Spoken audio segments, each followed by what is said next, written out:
this is what came through for me as I thought about the theme of acceptance and what I might share tonight. And I started to think about how many times I need to hear, like, the validation if someone were to offer me a compliment or tell me an appreciation. For it to actually sink in and for me to believe it about myself, I have to have that level of knowing about who I am in order for it to be real. But I'll tell you, if someone gives me a critique or some negative feedback, man, does that ever land like it's the truth? Like just one time out of the gate and boom, self-doubt sets in. Right out of the gate. But those compliments, man, they can just wash on by. Yeah, thanks. But actually believing them. And I had an experience this past weekend. My husband and I, Kevin, traveled to Orcas Island in Washington, and we attended the Imagine Arts and Music Festival. And I ran into some old friends from my years of living in Seattle. And I was getting some reflections from people that hadn't seen me in the 3 years since landing here in Victoria. And even just thinking about some of the things that they said to me, I'm noticing I'm getting emotions and I'm feeling some tears come into my face. Because I had this experience after receiving some repeated feedback that, I wonder if this is true. Could I believe this about myself? Could I actually be so audacious as to believe that not only that I'm a good person, but that I am love, that I really am loving presence, that yeah, Stephanie, and so are you. As my friend Joe likes to say, I am loved, I am loving, I am love. She even made these stickers. We gave them out here at a couple of ceremonies that we had at the Truth Center over the holidays 2 years ago. We put them in all the journals. I am loved, I am loving, I am love. And what it means is that when you are open to receiving, when you allow yourself to truly receive from someone else, sometimes that can be vulnerable, to be that open. When you truly allow yourself to receive, that's how you know you're loved. And when you're in the act of giving, when you're involved in that reciprocity of giving something of yourself. Oh, the tomatoes are coming into harvest in our garden right now. And it's the sole reason why I wanted a garden.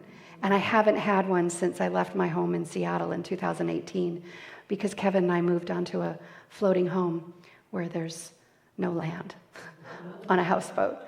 And it took us a couple years to figure out the lay of our property and where a garden could go. So we finally got a garden installed this spring.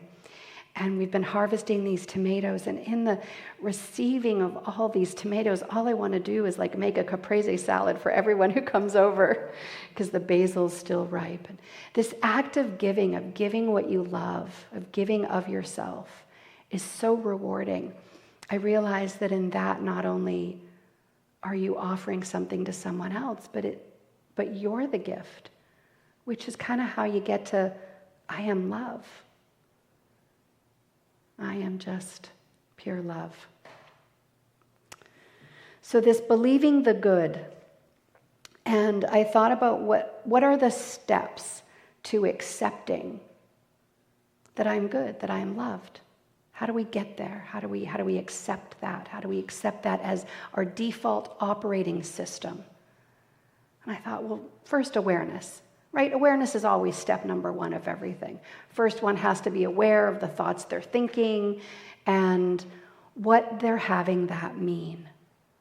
Because we're meaning-making machines. So we can have a thought, And if we don't attach meaning to it, just fly right away. And it's only when we attach meaning to it, we decide the narrative, that becomes our truth. That becomes our reality. So awareness of our thoughts. And then acceptance of what is. Simply acceptance. So in this case, awareness is, I see what is. That's awareness. And acceptance is, I allow it to be. I just allow it to be.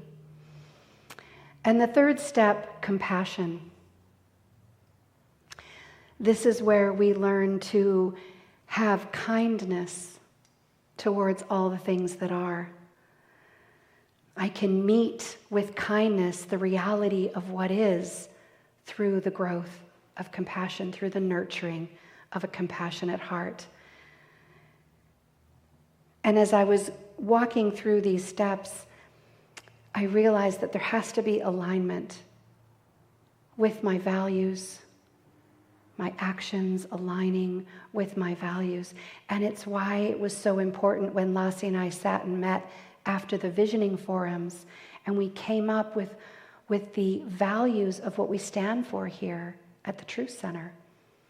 And it was important to identify that because it helps us make decisions as a board of directors on where we're going and what we're doing here at the center, making sure that our decisions in life are rooted in the values that we have. And so I find that this alignment step is the fourth of 5 steps on the way to peace.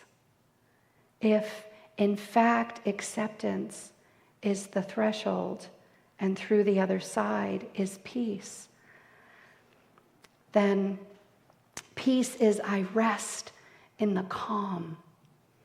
And there was a quote from, let me find it here in my notes, because it talked about the peace in a way that I really appreciated. Just going to put my glasses on here. Oh yeah, by Brianna Wiest. In fact, I was going to give you a reading at the end of the reflective song, but I left my book at home, my book called Ceremony. But I did add this quote into my notes. And Brianna Wiest wrote, "Peace isn't just a soft feeling. It's a strong boundary. It's saying no to chaos even when it's familiar.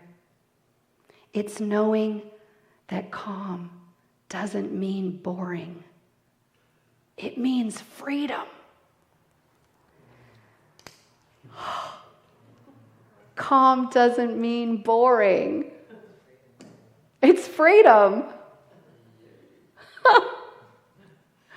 Yeah, that just felt like it opened up all kinds of space. Yeah.